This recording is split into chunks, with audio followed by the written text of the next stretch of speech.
Madame, Monsieur, bonsoir, bienvenue dans Que du sport. La ville ocre vibre au rythme du ballon rond et de ses rouages. Justement, en marge de la Coupe du Monde des clubs, toute la famille du football s'est réunie aujourd'hui à l'occasion de la 4e édition du Foot Expo. Pour la 2e année consécutive, Joseph Blatter a répondu présent. Il a été reçu par le président de la Fédération royale marocaine de football, Fawzi L'Rja. Lors de cet échange, le patron de la FIFA a affirmé que le football joue un rôle social et culturel important au niveau mondial, en insistant sur le fait que le football est une école de vie qui inculque aux jeunes générations le respect de l'autre et l'esprit. Ce forum se positionne comme le rendez-vous incontournable des acteurs qui œuvrent pour le développement de l'économie du football dans notre continent. Ainsi, le Salon international du football africain met en exergue les échanges des nouvelles technologies et le partage des compétences liées à la pratique professionnelle du football. Que ce forum devienne vraiment une référence au Maroc et en Afrique pour toute l'industrie du football. Quelque part, il faudrait que les gens se retrouvent au Maroc, pas forcément à Marrakech, parce que le salon peut aussi évoluer et se déplacer ailleurs dans d'autres villes. Un terrain de foot, c'est un iceberg. La partie visible qu'on voit, c'est 10%, 15% du terrain. Il y a toute la partie cachée qui représente le drainage, qui représente l'évacuation des eaux aussi bien souterraines qu'artificielles. Et ça, c'est des choses qui sont connues. Il suffit de les respecter et de les adopter. On le sait, la ville de Marrakech abrite en ce moment le Mondialito qui en est déjà à sa 11e édition. C'est la 2e fois d'affilée que le Royaume accueille cet événement footballistique d'envergure. Notre équipe sur place a approché Mohamed Raouraoua, président du comité organisateur de la Coupe du Monde des clubs. Mohamed Raouraoua est revenu sur le déroulement de cette compétition. Il est au micro de Mourad Moutaoukil et Hicham Bahlawan. Nous attendons dans les prochains matchs du beau football sur cette belle pelouse et dans ce beau stade. Et donc il n'y a pas de souci. On a vu un excellent match hier de niveau technique supérieur. Et c'est tant mieux pour la compétition et pour les spectateurs et téléspectateurs qui en profitent.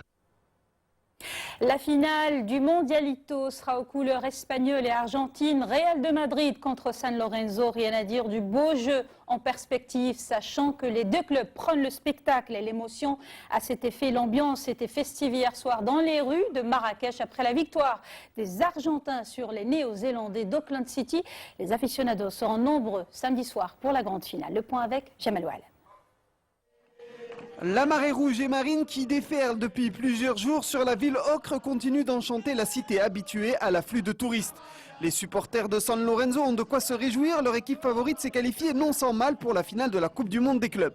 Face aux Néo-Zélandais d'Auckland City, tombeurs du mat de Tétouan en match de barrage, les Argentins ont attendu les prolongations pour faire la différence. Pablo Barrientos, l'attaquant de San Lorenzo, a ouvert le score juste avant la mi-temps, mais Angel Berlanga a égalisé à l'heure de jeu pour Auckland City. La délivrance arrive 3 minutes après le début de la prolongation. Elle est l'œuvre de Mauro Matos, sorti du banc quelques minutes plus tôt. 2-1 pour San Lorenzo. À la sortie du stade, la dizaine de milliers de supporters argentins peut jubiler. Les chants à la gloire de San Lorenzo s'enchaînent. La rencontre a été plaisante, mais chacun sait que face au Real Madrid, il faudra hausser le niveau de jeu pour espérer sortir vainqueur de cette finale historique. Les supporters attendent la rencontre avec impatience. Rendez-vous samedi soir à 19h30.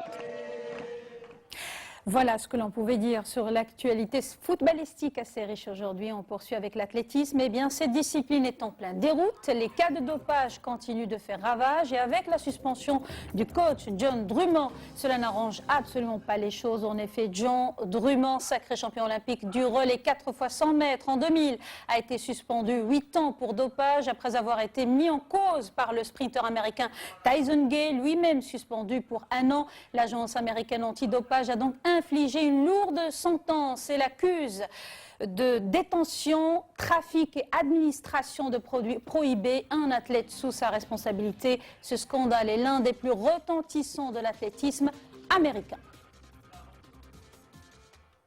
Merci de votre fidélité. Tout de suite, Jada Berdan dans le Massaïa. Demain, cette même place. Choukra Alaoui, bonsoir.